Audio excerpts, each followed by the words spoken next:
Mr. Speaker, I rise today to provide an update on the Bermuda Fire Rescue Service Airport Operations Division.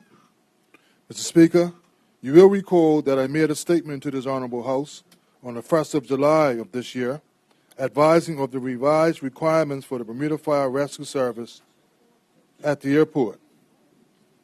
Mr. Speaker, at that time,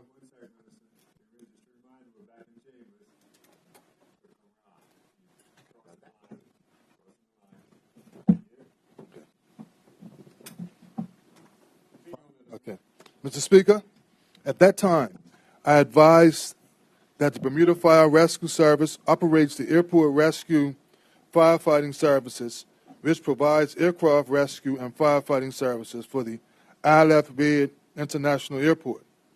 This is an essential service that enables the airport to serve commercial flights. Mr. Speaker, you will recall that Skyport is the Bermuda International Airport's aerodrome certificate holder. The certificate is issued by the Bermuda Civil Aviation Authority to Skyport and enables them to operate the airport. One of the many regulated activities under the certification is the airport rescue firefighting services.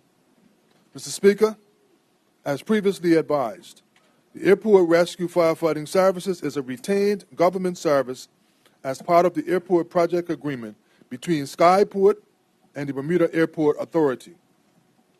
The Bermuda Airport Authority is responsible for providing the retained government service and have transferred responsibility for the delivery of the Airport Rescue Firefighting Services to the Bermuda Fire Rescue Service by way of a Memorandum of Understanding in 2007. With an amendment in 2017. There is no fee paid by Skyport to the Bermuda Airport Authority or to the Bermuda Fire and Rescue Service for this service. Mr. Speaker, I wish to remind my honorable colleagues that since 1995, the accepted minimum duty strength at the airport required 3 crews of 5 firefighters per shift. This enabled the airport to provide a response category rating of 9. A rating of 9 is required for large commercial jets, including British Airways, Boeing 777 aircraft service to Bermuda. Mr. Speaker, a February 2002 Skyport audit of the Airport Operations Division recommended increasing firefighter minimum duty strength from 5 per crew to 14. In order to maintain a Category 9 response rating for the airport. Mr. Speaker, the Bermuda Airport Authority retained a UK Civil Aviation Authority rescue firefighting expert to review the recommended requirements, including the minimum duty strength.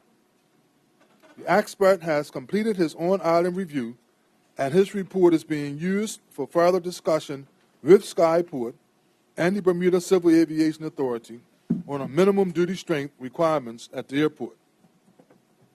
Mr. Speaker, in the interim, 10 overseas firefighters were brought in as a temporary measure to ensure that the airport continued to operate as normal. However, the numbers only provided for us to maintain a Category 7 rating. In order to provide a surge for the British Airways flight, staff are required to come back in on their rest days and do excessive overtime. Mr. Speaker, this was not a sustainable short-term solution and put an unfair strain on firefighters who could not take leave or even a rest day. In order to maintain sufficient firefighters at the airport, an additional 25 firefighters are being contracted from overseas from October until the end of March 2023. This will enable the service to maintain the interim minimum duty strength without excessive overtime and burnout of our local firefighters. It will allow local firefighters to take their leave and rest days. Mr. Speaker, the cost of this surge in 35 firefighters through to the end of March is anticipated to be approximately $2.75 million. I want to make it clear that the overseas firefighters are here on a short-term contract, and their package reflects that fact. It includes return flights, housing, and a base monthly fee paid in arrears. Their monthly fee equates to the lowest monthly rate for a local firefighter. They are responsible for registering and paying taxes. Whilst they receive 2 days off per month, they do not receive the same benefits as local firefighters who benefit not only from full-time employment, but annual leave, sick leave, maternity or paternity leave, parental leave, bereavement leave, long service leave, lieu leave, special personal leave, public holidays, pension benefits, retirement benefit, medical benefits, dental benefits, and a telephone allowance. Mr. Speaker, we are very fortunate to have been able to secure the services of the overseas firefighters in such short order in order to maintain uninterrupted flight operations at the airport. Mr. Speaker, I can confirm that the airport rescue and firefighting services continue to be provided in accordance with approvals provided by the Bermuda Civil Aviation Authority. As these changes are taking place, I can further confirm that the level of airport rescue and firefighting services meets the requirements of Bermuda's commercial airlines operators, and no flights have been canceled due to the ongoing changes.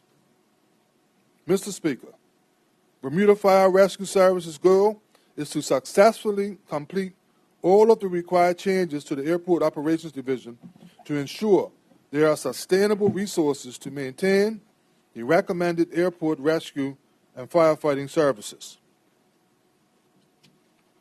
Mr. Speaker, once we have agreed the final minimum duty strength requirements for the airport, we will look at all options for meeting those requirements, and as promised, I will provide an update to this Honorable House at that time.